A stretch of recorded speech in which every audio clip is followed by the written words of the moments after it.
Hari ini tadi saya ditelepon oleh Jordi. Saya diminta untuk mewakili beliau untuk menemui orang ya yang datang ke OPP. Datangnya juga tanpa janji ya. Jadi akhirnya terlanjur Jordi ada kegiatan lain di luar, dan Ruben juga udah pasti kan setiap hari ada kegiatan di luar yang tidak bisa ditinggalkannya. Itu yang membuat akhirnya saya mewakili klien saya untuk datang ke OPP untuk menemui orang yang ingin bertemu dengan Jordi dan Ruben ya, yang katanya niatnya adalah ingin meminta maaf ya.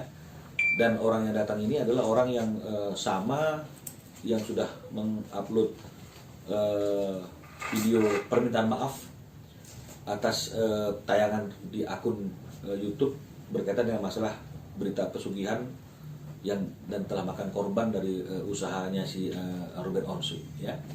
Jadi saya jam 12 sampai di kantor OPP, saya bertemu dengan mereka di ruang meeting. Ada 3 orang yang hadir pada waktu itu, masing-masing memperkenalkan diri. Satu bernama Abri, ini yang juga sudah mengupload, orang yang mengupload permohonan maaf itu ya, Abri, dan didampingi oleh orang yang mengaku sebagai ayahnya Abri dan juga pamannya Abri ya.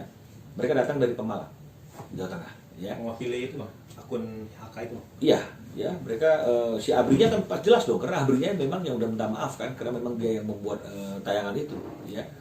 Nah, jadi kalau orang tuanya kan nemenin anaknya ya, makanya saya tanya sama bapaknya, ini anaknya umur berapa Pak? Karena memang tadi katanya kan masih sangat muda. Dan kalau kita lihat dalam tayangan permintaan maaf itu kan juga sangat muda ya. Dia mengatakan umurnya 21 tahun. Jadi saya katakan ya kalau 21 tahun dan cukup dewasa secara hukum, saya kira Bapak boleh mendengarkan apa yang menjadi dialog kami, tapi yang pasti kan harusnya anaknya yang menjelaskan apa yang terjadi ya. Saya tanya, Mas, sudah tujuannya datang ke tempatnya Jordi atau Ruben itu apa kepentingannya? Dan dia mengatakan, saya datang dengan etikat baik ingin meminta maaf secara langsung kepada Ruben. Saya bilang, apa yang menyebabkan kamu datang ingin minta maaf? Emangnya ada perbuatan salah apa? Atau ada perbuatan apa yang membuat kamu harus minta maaf pada Ruben? Nah, dia baru menjelaskan terkait dengan akun YouTube yang udah udah diupload sama dia, yang sudah tayang mengenai masalah pesugihan yang kemudian dalam tulisan tayangan itu adalah Ruben Onsu tanpa inisial dan ada gambarnya Ruben Onsu. Nah, saya tanya kepada dia, apakah kamu ketika membuat narasi itu ada sumber atau ada yang memerintahkan? Dia bilang dia sendiri yang buat, dan sumbernya ada satu sumber yang dia sebut sebagai sumbernya dia. Tapi memang di sumber itu sendiri tidak bicara mengenai masalah nama, hanya inisial.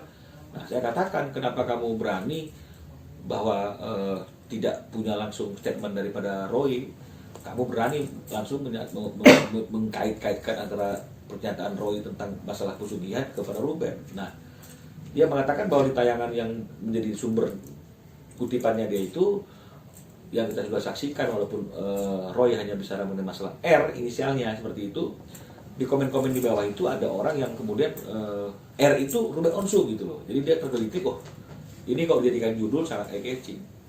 Nah, saya bilang, apa nggak sadar bahwa kalau menulis sesuatu yang tidak benar itu akan menjadi masalah hukum seperti hari ini? Ya, dia mengatakan bahwa ya namanya juga orang ingin cari viewer dan segala macam, dan banyak juga kan akun-akun yang hoax gitu, antara judul dengan isi nggak sama gitu ya. Jadi dia juga berpikir judul isi nggak sama nggak apa-apa lah. Tapi persoalannya kan ini bicara mengenai masalah nama baik seseorang, nama baik Ruben, nama baik usahanya Ruben.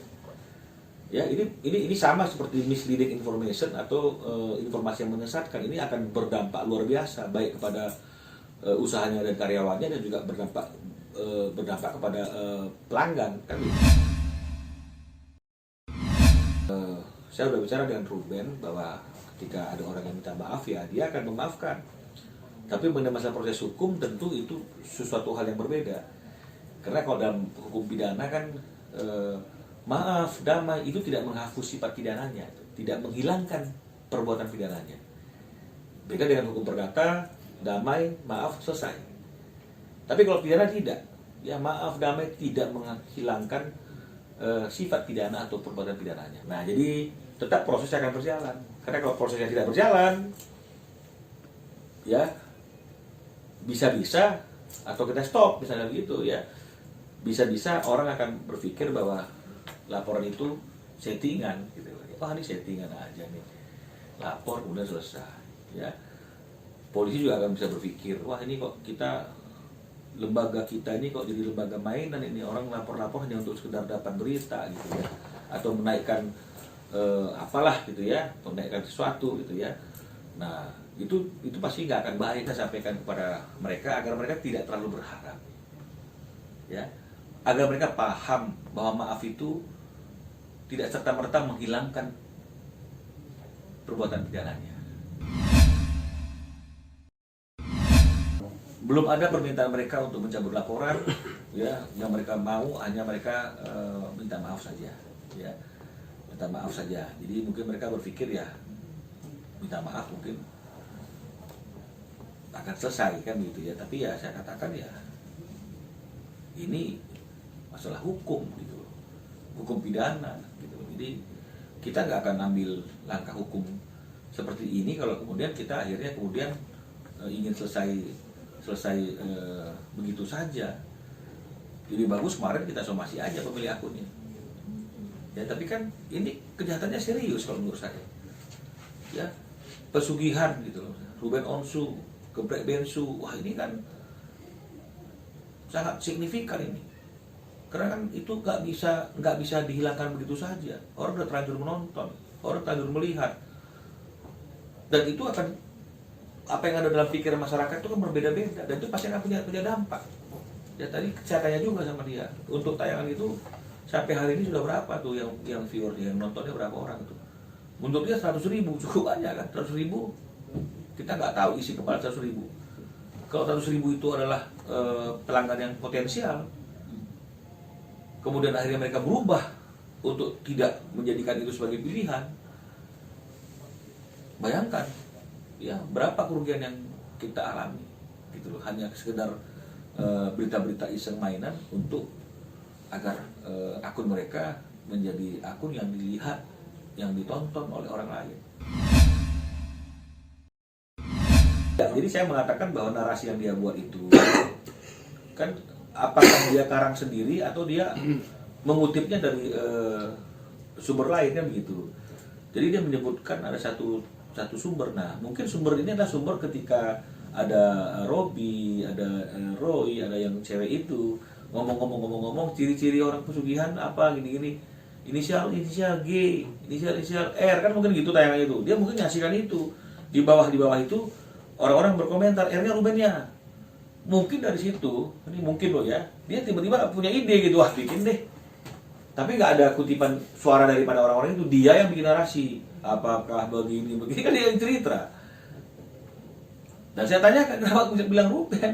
Ya dia bilang gitu, karena tayangan itu di bawah ada orang yang berkomentar tentang R itu adalah Ruben gitu. Jadi ya itu yang tadi dia jelaskan. Seperti yang tadi saya katakan ya, juga itu ditanyakan oleh penyidik ketika kami lapor itu, kerugiannya apa kan gitu ya, imaterial dan material. Nah, imaterial itu kan begitu ada berita itu kan sudah pasti ada kerugian imaterial. Pasti orang akan bertelepon, bertanya, bener ya lu pakai pesugihan, pasti itu kan automatically ya. Keresahan juga pasti akan timbul kan di karyawan, keluarga karyawan gitu ya. Waduh, ini anakku kerja di tempat yang menggunakan unsur-unsur mistis ini. Ya, aduh janganlah, mending cari kerjaan tempat lain aja. Nah, itu juga mungkin yang akhirnya ada beberapa orang katanya kan juga udah mau mundur kan. Dia resign gitu ya, makan korban. Wah, ini korbannya siapa ini? Khawatir nanti jangan-jangan karyawannya nih yang dijadikan korban kan begitu. Nah, ini kan sudah ada, ini udah kerugian ini. Udah dampak ini. Imbasnya pasti kepada owner kan gitu kan, pada Ruben. Nah, belum lagi kerugian materialnya itu adalah kita harus hitung dia. Ada nggak penurunan omset? Nah, kalau bicara masalah penurunan omset, ini kan nggak bisa cepat, karena kita harus bayar data. Nggak bisa 1-2 outlet aja yang di Jakarta, tapi kan kita harus ukurnya dari seluruh outlet yang ada sekarang ini. Nah, jadi itu akan menyusul. Tapi kalau kerugian materialnya ketika udah timbul, dampaknya udah timbul, ya. Ketika lihat tayangan itu aja mungkin diantara internal keluarga pun sudah sudah resah. Nah, jadi saya kira dampak udah ada yang dirasakan oleh Ruben ada tuh, Mas.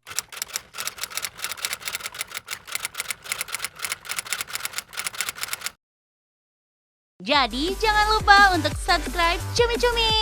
Ditekan ya tombol lonceng merahnya.